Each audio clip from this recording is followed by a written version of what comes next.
हम कौन हैं? मेरा यह मानना है और मुझे लगता है कि यह बात यहाँ कहना बहुत ही प्रासंगिक है। हम मुख्य रूप से एक गैर सरकारी संगठन यानी एनजीओ चलाते हैं, जो विशेष रूप से शिक्षा संस्थानों और बेहतर स्वास्थ्य सेवाओं के क्षेत्र में कार्यरत है। इसके साथ ही हम सरकार के साथ मिलकर सामाजिक विकास के विभिन्न महत्वपूर्ण क्षेत्रों में कुछ विशेष प्रोजेक्ट्स भी चलाते हैं और अपनी सामाजिक जिम्मेदारी को समझते हुए हम कुछ कल्याणकारी काम व्यक्तिगत रूप से भी पूरी निष्ठा के साथ करते हैं। तो आखिर इस पूरे परिदृश्य में हमारी वास्तविक भूमिका क्या है, हमारी सोच क्या है? राज्य को जिन लोगों को संचालन की जिम्मेदारी दी गई है, जो लोग राज्य चला रहे हैं, उनके संचालन को देखकर जो बातें हमें हमारे उद्देश्यों के साथ मेल खाती लगती हैं, अर्थात हमारे ज्ञान के अनुसार हम समझ सकते हैं कि इनमें हमारी भागीदारी के लिए उपयुक्त जनशक्ति है या हम खुद को प्रेरित कर सकते हैं, ऐसे सभी प्रोजेक्ट्स में हम भाग लेते हैं। अब सवाल उठेगा कि अगर सरकार में कोई बुरी बात होती है तो आप लोग उसके बारे में कुछ क्यों नहीं कहते? हम नहीं कहते क्योंकि राज्य संचालन की जिम्मेदारी जनता देती है। वे ही अपने नेता तय करते हैं। नेता या नेतृत्वकर्ता ही राज्य संचालन के नेता तय करते हैं। हम केवल एक सहायक फैसिलिटेटर के रूप में काम कर सकते हैं। हमें आलोचना करने का कोई अधिकार नहीं है, ये हमारे उद्देश्यों में नहीं आता। इसलिए हमारे समूह में जो लोग सक्रिय रूप से शामिल हैं, उनके लिए यह वांछनीय है। जिन्हें राज्य संचालन की जिम्मेदारी दी गई है या जिन्हें राज्य चलाने की जिम्मेदारी दी गई है, अगर हमें लगता है कि हम इसमें जुड़ सकते हैं, हमारे पास क्षमता है, तो हम जुड़ेंगे। अगर नहीं जुड़ सकते तो हम वहां से दूर रहेंगे। हम कोई टिप्पणी नहीं करेंगे। जो लोग राज्य चला रहे हैं उनकी नीतियों का हम पालन करते हैं। इन्हीं नीतियों का पालन करते हुए मैं यहाँ 3 साल से आया हूँ।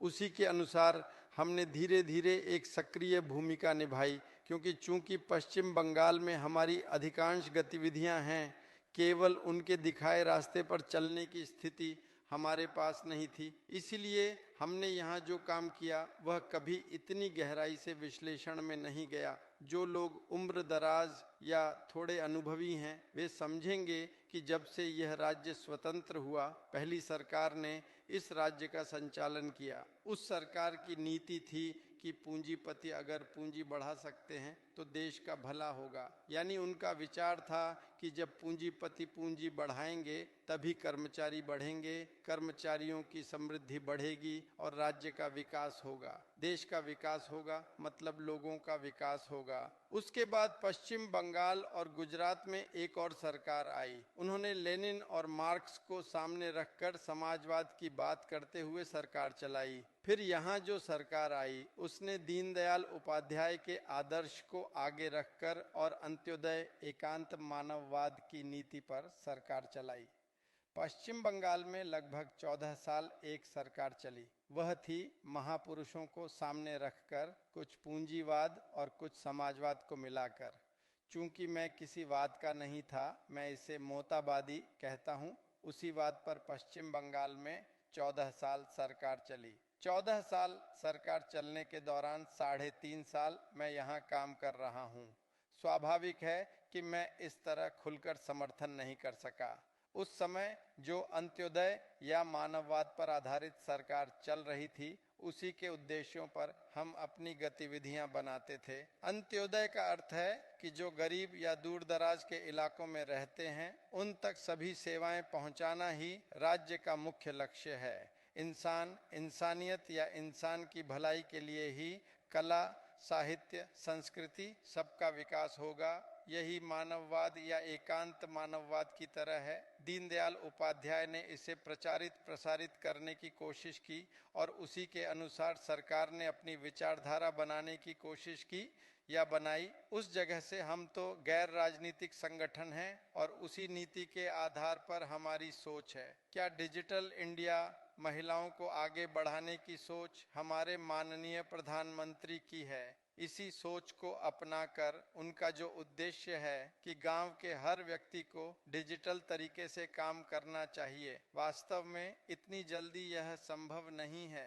इसलिए हमने तय किया है कि हर गांव में एक महिला डिजिटल और एआई सीखेगी।